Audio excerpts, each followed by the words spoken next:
why don't you just go and shadow for a day? Go see it. Go see what they do in a day and really immerse yourself in it. I went and I sat for a day and knew that it was going to be what I'm going to do.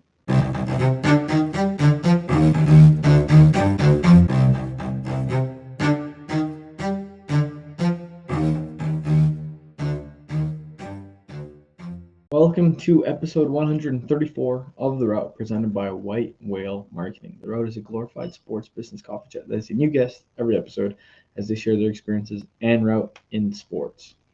As always, I'm Christopher Nascimento, and let's get started. Before we begin, just a couple quick things to cover. First off, if you haven't already, you can see here at the top of the screen, underneath The Route, it says at The Route Sports on our YouTube podcast. And that is our username on all social media, so whether that's Facebook, Twitter, Instagram, TikTok. I'm sure I'm missing something, but we're there. We're everywhere at The Route Sports. The one most importantly to those listening is LinkedIn. It's a little different from other podcasts, but considering what we're talking about, the people we have on, it's a great way to expand your network, grow your network, or even just kind of, maintain it, let's say. So check us out there. It's a great way to connect with everyone and hopefully just maybe meet someone who could be advantageous to you going forward. So check us out at The Route Sports. Then when you're doing that as well, take the time to subscribe, follow, like, rate 5 stars, all that good stuff on all social media and podcasting platforms. We're on, I think, 10 audio platforms at the moment, if I'm not mistaken. So that's all the big ones: Apple, Spotify, Google, Amazon, etc. And then we're also on YouTube, as I briefly mentioned earlier, and that's underneath the White Whale Marketing YouTube channel. So that's White Whale MKTG. And then we have the Route playlist there where you can see all of our episodes, clips, and much more. So check us out there. And now with that all covered, we can get into today's guest. I'd now like to welcome someone with not only college sports experience, NHL experience, and now they're in the line of work trying to help you get a job in sports. With that said, I'd now like to welcome the account executive at workinsports.com, Laura Wilhelm. Welcome to The Route. How's it going? Hey, going well. Thanks for having me. Absolutely, yeah. Thanks for coming on. And I guess how every single one of these episodes have gone for the last 133. Can you take me through your route and kind of go from there? Yeah, absolutely. So I kind of have an interesting route of how I got into the sports industry. But it all kind of started in undergrad. Well, everyone always says, I love sports and that's great, but you have to also enjoy the business of sport, right? It's not just loving sports or playing sports. I played sports all growing up as a competitive athlete, but knew that I wasn't quite good enough to play collegiate level or go professional with it.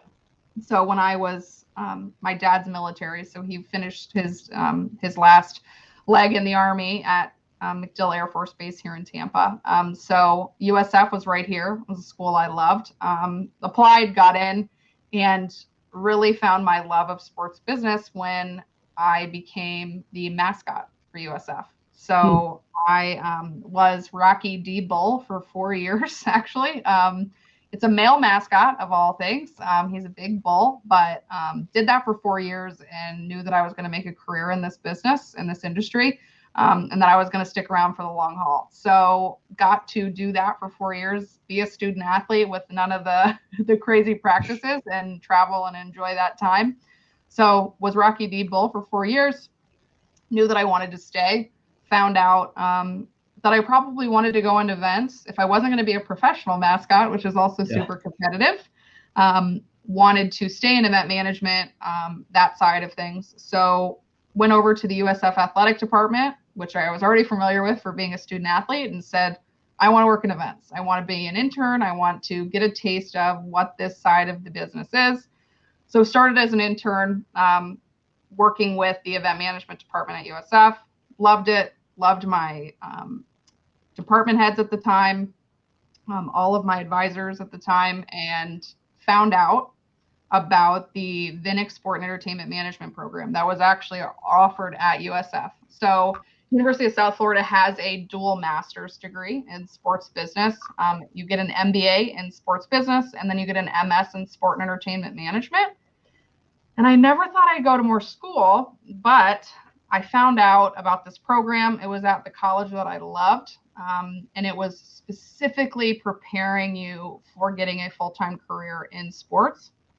So I looked into it more, met with the faculty, talked to some people that were currently in the program, and was like, if I'm going to go to more school, this is how I'm going to do it. So I found out with my event management internship that I could be an event management graduate assistant if I was in the Vinnick Sport Entertainment Management program. So I could have stayed in my role, gotten better, gotten more experience. So it seemed like a no-brainer. Little did I know, it was an incredibly hard program to get into.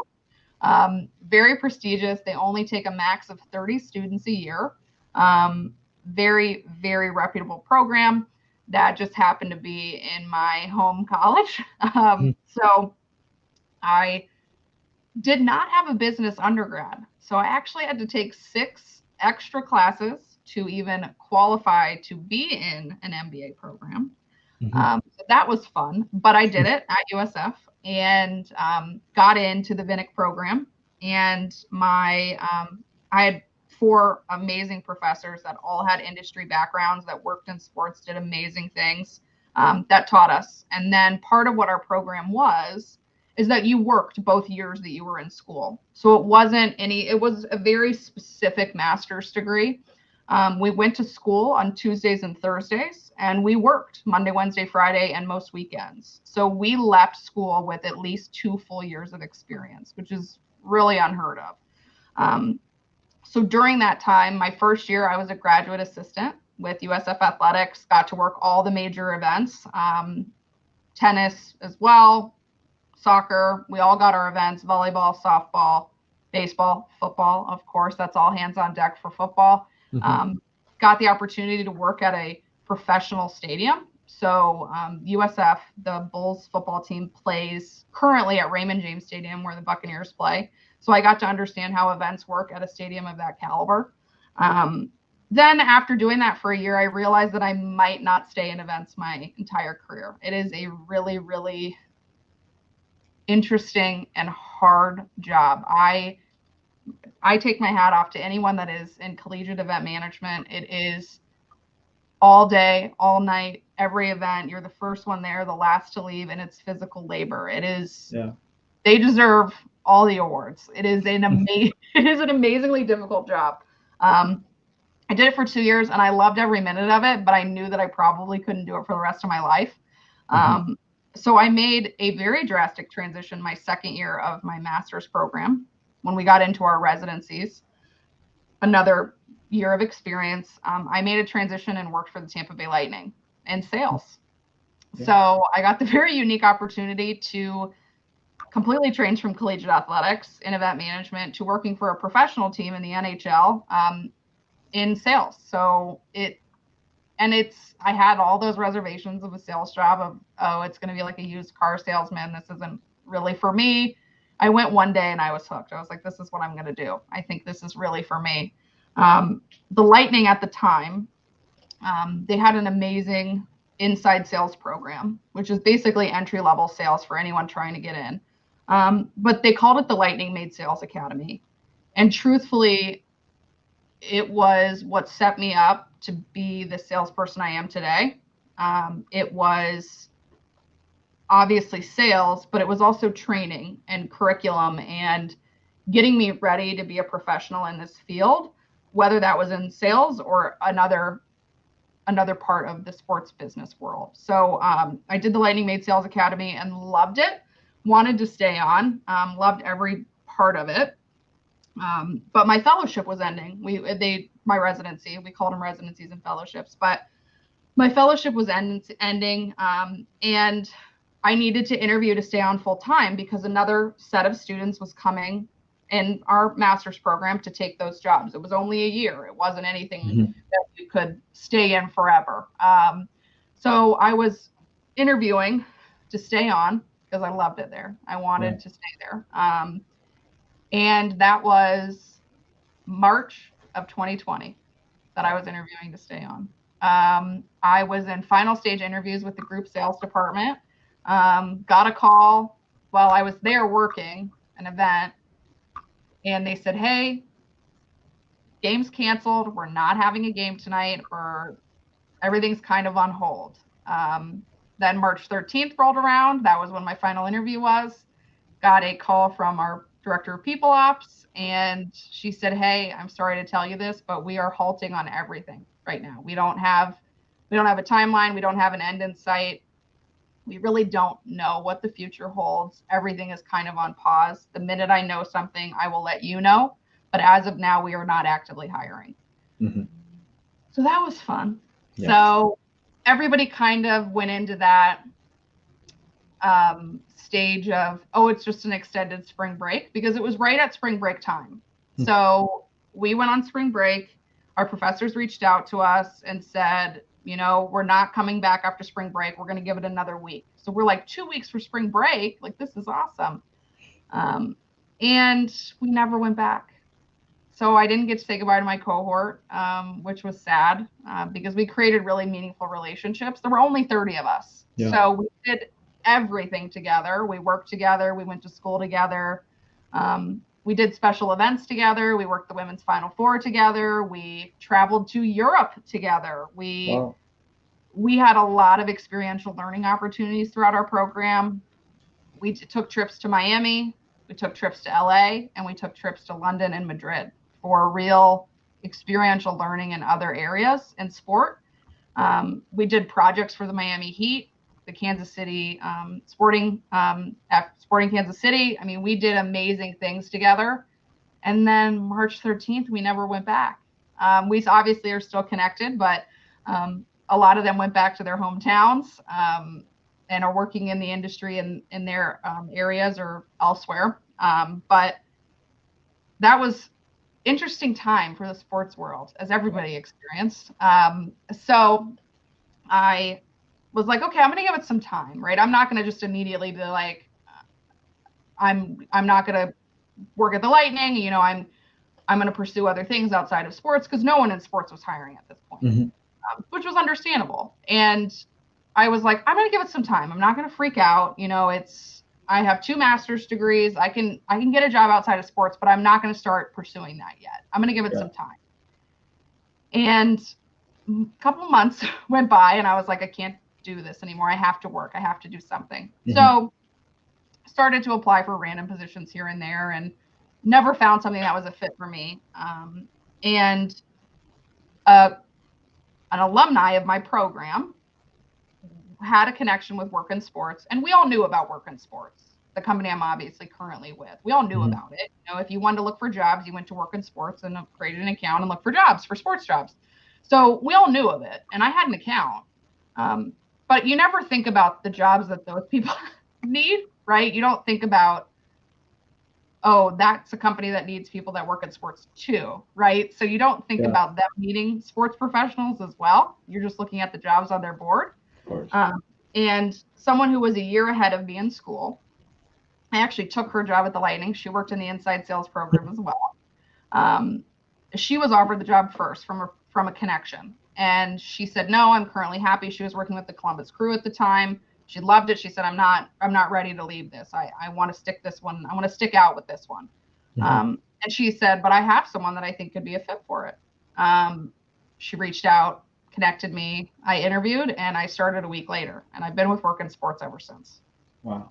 No, that's an amazing story. And there's so much to get into already right there. But no, thank you for sharing that. If you don't mind, what I typically like to do is now go all the way back to the beginning. We'll work towards where we are now. Yeah. But something you were mentioning is, right, like everyone that typically works in sports, they always had that, let's say, affinity. Hey, I love sports, but you said you also love the idea of sports business. What really kind of, let's say, changed it for you, I think, was when you were mentioning being the mascot, right? You're like, hey, this is something I'm going to do for a living. Is there something specific? Was it just being around that environment, the events, the emotion that's there? What kind of stuck out for you during that experience? So I think I didn't understand the caliber of what sports is to, like, just the world. I don't think that I understood how much it affected people until I saw it through the lens of being a mascot. Because I always went to events or played in events and did things, but I never realized the impact that sports in any form could have on just the general population until I was the mascot and got to experience it without talking, right? I didn't get to talk. So I just got to observe and watch, and I became part of the experience, and an enhancer of the experience. It was the experience that really sold me, because I'd only experienced it from like a fan, right? I'd never experienced it from the other angle. When I realized the impact it had on people and their day-to-day lives, I was like, this is something that I need to do forever. Yeah, for sure. No, that definitely makes sense. And I guess just building on that, then, you're a mascot at USF, and then you're talking about how you love the school. That's something that you really wanted to kind of continue with. And then that kind of then led to the Masters, right? I think what you said was, hey, if I was going to do a Masters, it would probably be this one or the one available at my home school. But with that, I was kind of curious what your thought process was, right? Because we've had people reach out to us and say, hey, like, where would you recommend go to school? Or, hey, do you think I should get a master's? Or even myself, when, I have students helping us out, or they're just kind of curious what to do once they're finalizing their undergrad. What was your thought process like? I know you said that was the one in mind, but did you ever look at others? Was there ever an intrigue in one or two other ones as well? And maybe just take us through that process, because I know that's probably something a lot of people that are either finishing university or maybe wanting to go back to then get into the sports industry are looking at for sure. Yeah, absolutely. And it's a unique situation when you decide you want to go back to school. I went straight through. So I was still in the mindset of education. I knew myself, and I knew that if I left and got into the workforce and got a job, I would never go back. So I knew that if I didn't go now, I was going to be disappointed in myself if what was going to stop me from moving up in a company 10 years from now was because I didn't have a degree, a second or third degree. So I needed to do it now. After learning about the Vinnick Sport and Entertainment Management Program, which is backed by Jeff Vinnick and the Vinnick Sports Group, which is where the Lightning are and all of that, I did a little bit of research into other opportunities. And the thing that was really unique about this program, obviously it was at my home school, but it was an offering that not everybody can take, because you couldn't do it online at home. It was something that you were all in. Like, you traveled with your group, you worked for institutions, you went to school on these days. It wasn't like you make your own schedule kind of deal. Yeah. So it's a different part of if you're in a different part of your life, it's a harder transition to make. But I looked into other options. I looked into other schools. There's a lot of amazing programs out there that are somewhat similar to mine, with experiential learning throughout. Seattle University is introducing a program. I think they have their first cohort starting in the fall, exactly like mine. They have a bunch of partnerships with Seattle teams. They get the exact same degrees, but they're in the Seattle market, so they work for Seattle teams. It's kind of crazy. It's really opposite ends of the country, but they're almost exactly the same program. So I chose that because I knew that I could completely engross myself into it. I knew that I was still in a spot in my life where I could go to school and work and live on campus and do all of that.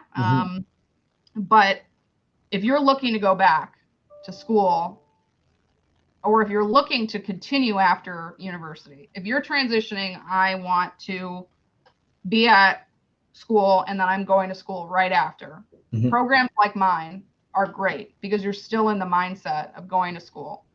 But that being said, I did have people that were in my cohort that were industry professionals or other industries. I had one guy who was from Brazil and worked in film, and he's like, I don't want to do this. I'm making a transition. I had someone that was an accounting guy. He worked for one of the big four firms, but he's like, I hate this. I want to do something else. They came back to go to school. They were professionals, like real adults at the time. What an adult to me was, right?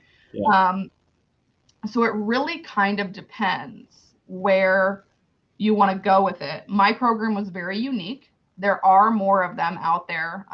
Ohio University has one. Seattle University has one for master's level. But one of the things that I didn't realize is how much more is out there if you're already working, and how much you can do even in your current job. So even if you're currently working and you're like, well, I can't stop everything I'm doing and go back to school, I need to do it while I work. There are so many options out there for you, specifically in sport management and sport business, that you can do fully remote, and you don't have to move. You can do it where you are, and then you never have anything standing in your way. I actually got a very unique opportunity. This fall, I'm going to adjunct teach. So I'm going to be an adjunct professor teaching a sports sales class at Upper Iowa University, all the way in Iowa, which is, it's funny. My family's actually from Iowa originally, and I'm in Florida. But anyway, I'm going to be a peacock teaching, Upper Iowa University master's level students. It's a completely online MSA program. It's a master's of sport administration. They're 8-week course lengths. You can start whenever you want. It's not as strict as mine was. I had to start only in the fall. I had to go for 2 years. I couldn't do it faster or slower. The program at Upper Iowa has amazing classes, amazing adjunct professors with industry knowledge, but you can do it while you're still working. You can work all day, and my class is asynchronous that I'm teaching, so I'm not even lecturing live, right? It's something that they can consume in their own time. And it's 8 weeks, asynchronous classes. You can finish it really quickly. You could take as long as you'd like. It's really an amazing option if you're wanting to continue your education, but not do the full, I'm stopping everything I'm doing and going to school full time. You can still get a master's degree in this field, and you don't have to leave your house or your work or your state. It's right there and super affordable. So Upper Iowa University, I just found out about it, and I'm teaching for that. I mean, I'm working with students wanting to get in, and a lot of them are already industry professionals. They just want to work their way up. Yeah, no, that definitely makes a ton of sense, and definitely just kind of shows all the different options that people have if they decide to go back to school, or in what form they decide to do it. So that's something cool. And I guess one of the things you also mentioned earlier that I was interested in getting into was, obviously you're talking about the amazing experience you had during your USF masters and all the different things you were able to do with events. Well, then kind of following that, you then started talking about your opportunity with the Lightning, right? And what really kind of stuck out to me was, hey, I don't know if I really fall into this because I don't want to feel too used car salesy, right? But then I think you said after your first day, you're like, hey, this is for me. Do you mind maybe building on that and maybe say, hey, why and what types of things you were able to learn to realize, hey, this was for me and this is how I was able to grow as well? Yeah, absolutely. So I went into it with this idea of what a salesperson was. And my program director at the time, Dr. Bill Sutton, very well known in the sports industry, and as an academic, he was like, why don't you just go and shadow for a day? Go see it. Go see what they do in a day and really immerse yourself in it.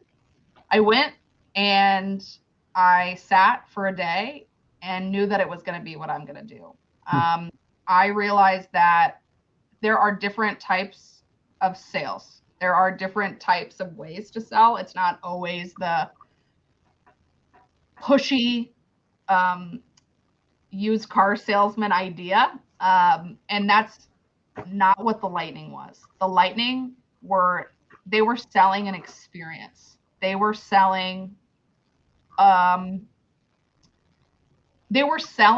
I found was my love when I was a mascot. Right. So when I was a mascot, why I wanted to do it forever was because of the experience, because of how sport affects people. And when I started at the Lightning and went for one day, it literally connected it. It was like, this is what I'm selling now, is the whole reason I went into sports. Now I'm doing it and providing it to other people, but I'm not in a mascot outfit. So it really was kind of an eye opener for me that I was still able to do what I did when I was a mascot, but in a completely different professional setting. Yeah. So the Lightning experience, they also prepared you to be a professional, period. So they prepared you to be a relationship builder, a seller of yourself, not just a seller of their product. It was also a full menu selling team, which I really, really enjoyed. When you think of sports sales, you're like, well, I'm just going to sell tickets. Okay, maybe that's the case for some institutions and some companies. But I got to sell WrestleMania tickets. I got to sell concerts. I got to sell suites. I got to sell everything. I was able to work with businesses and consumers and brands. It was an amazing opportunity. And it was so much more than just smiling and dialing, which is what people think sales is. Yeah. I was trained. I was prepared. I was taught by major sports sales professionals. And I got to sell an experience that was unmatched. And that's Yeah. what the Tampa Bay Lightning offer. They offer an unmatched experience. Yeah, no, that sounds amazing, and I guess that just leads into, I guess, your time afterwards, right? Where I guess it was unfortunate timing, March 13th, and I know you were mentioning your experience on that day, and I still kind of remember mine where I was sharing it with you prior, where same position, I was also going for those interviews, excited in Toronto, and then boom, everything gets cut off, and you think it's gonna be a week, 2 weeks, whatever it was. So obviously, it was an interesting um, timing for a lot of people within sports. Then I guess building on that, right? You then said how you had a colleague that then connected you with workinsports.com. And that's one of those things where I think this podcast is all about too, just to kind of show all the different avenues, routes, let's say in sports, where it's not always going to be the GM, the agent, the sales professional, et cetera. Right? There's so many different things and there's so many different businesses within the sports space. So if you don't mind, maybe could you share what you do with workinsports.com and maybe even what it is maybe to start? Because I know maybe Canadians aren't as aware, or that's probably half of our audience as well. Yeah, absolutely. So Work in Sports, I knew it as a job board.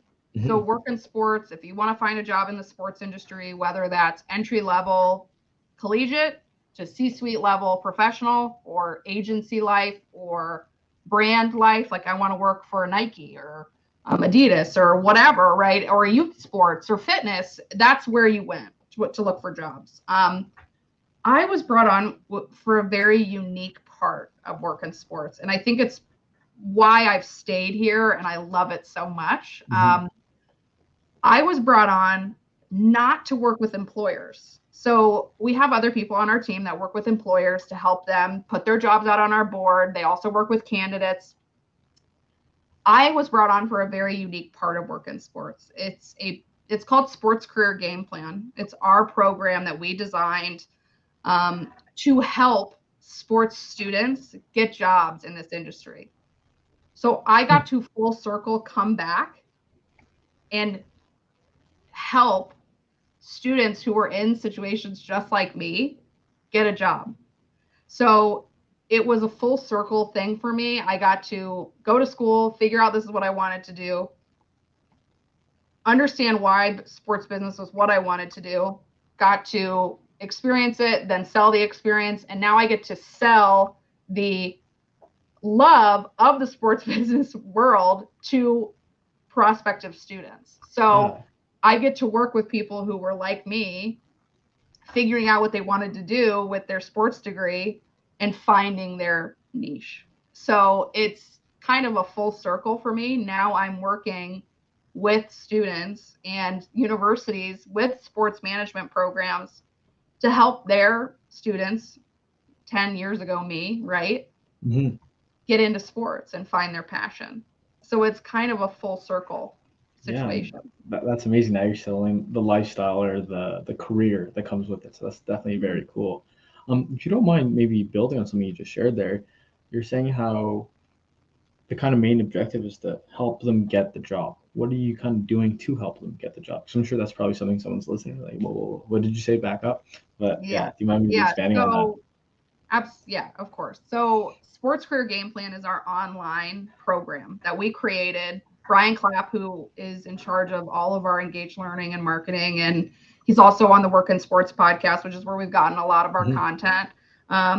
Our whole goal is to provide information from people who have done this, right? People who have gone out there and broken into the sports industry, who have experience, who are hiring, right? They're in Yeah. that side, they're employers in the sports industry looking for that next step candidate.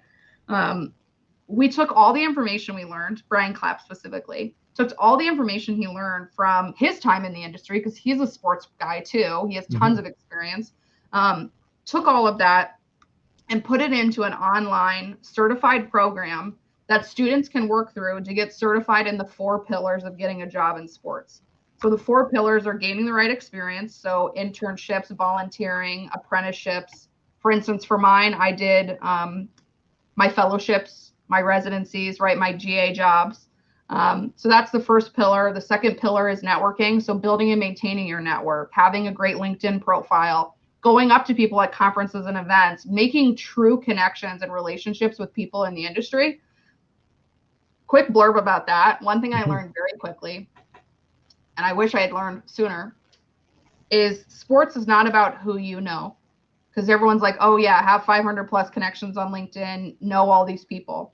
That's great, and you should do that. But it's not about who knows you. It's not about who you know. It's about who knows you. It's about who is going to go to bat for you when you turn in your resume, right?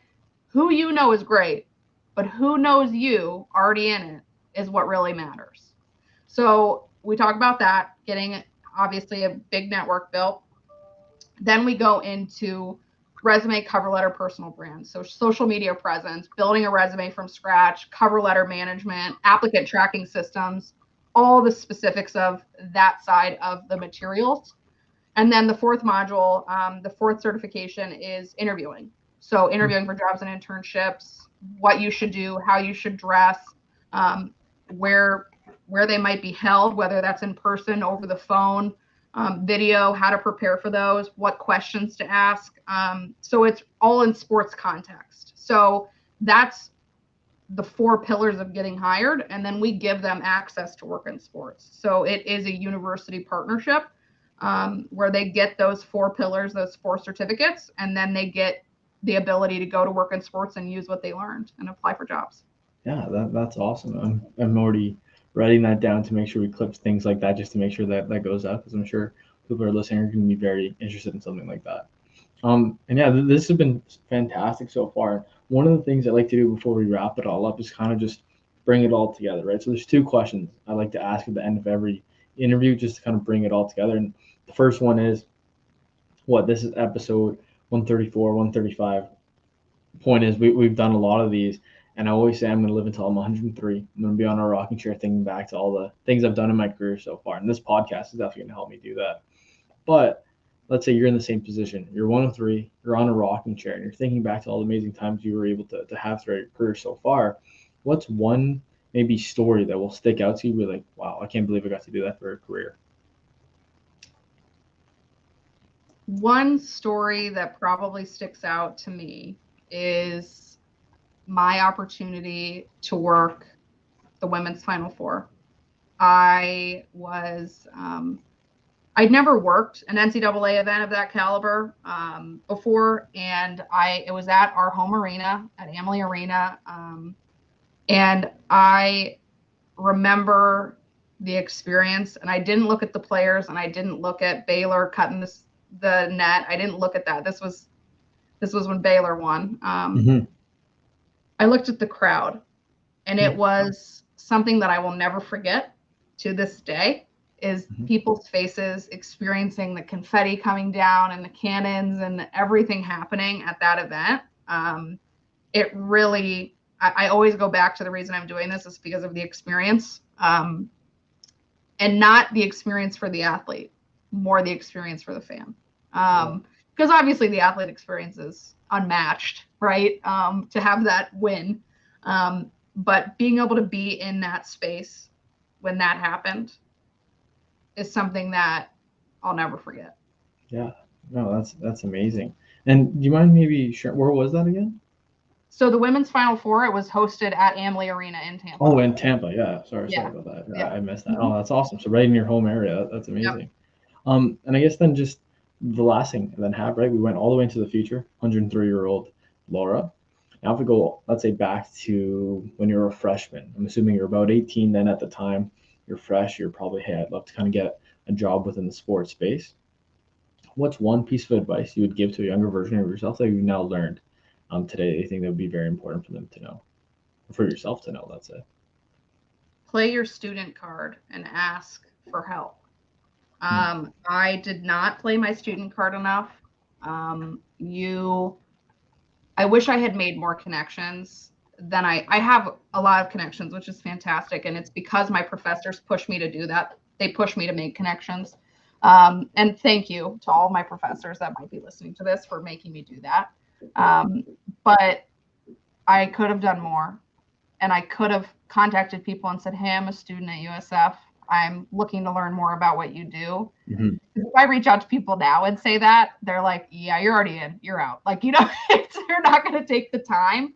Not that people are mean, but it's just they're busy. You know, I get it. People reach out to me and I do my best because I remember as a student taking that leap and reaching out to someone I don't know. And I don't get to play my student card anymore, and I miss it. I miss my student card of, hey, I'm an active student trying to get into this.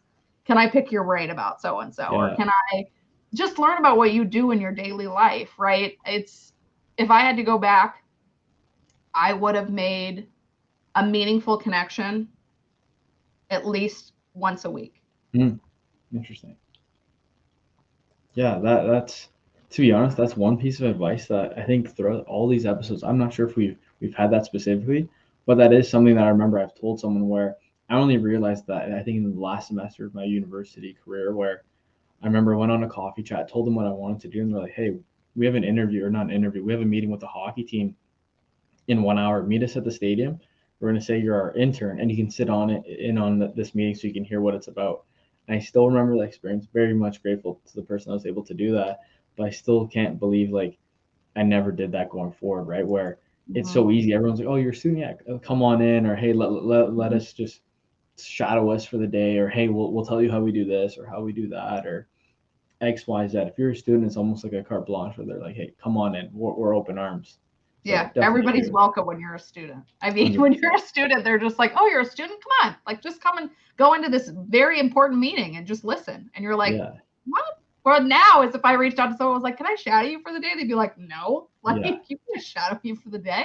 Yeah, now if you do it, there's a lot of questions to be asked. Yeah. Yeah, it's weirder. So I miss my student card. Yeah, no. I think that's a great thing and to be honest, I think that even applies whether someone's listening. Obviously, it's mostly sports business people that tune in, but let's say someone even just applying it to life or different things like that, that ability where, not that you don't know anything as a student, let's say, but you're in the position where like, hey, like this is a person that we're providing value to and they're not, going to provide it to us. They're not expecting you to give anything in return, right? It's more so, hey, let's just help them, right? Let's just show them what we can. So definitely agree with that. And that's fantastic. And that's exactly why we asked that question at the very end of the podcast, because I think it puts a bow on everything. And hopefully you enjoyed coming on. And unless there's anything else you'd like to share, I really appreciate it. Yeah, thanks for having me. It's been great. Awesome. Well, that's it for our episode with Laura from workinsports.com. And if you're interested, tune into our social media. You'll be able to connect with her potentially on LinkedIn. And that's it for this week's episode. See you all next week. Bye-bye.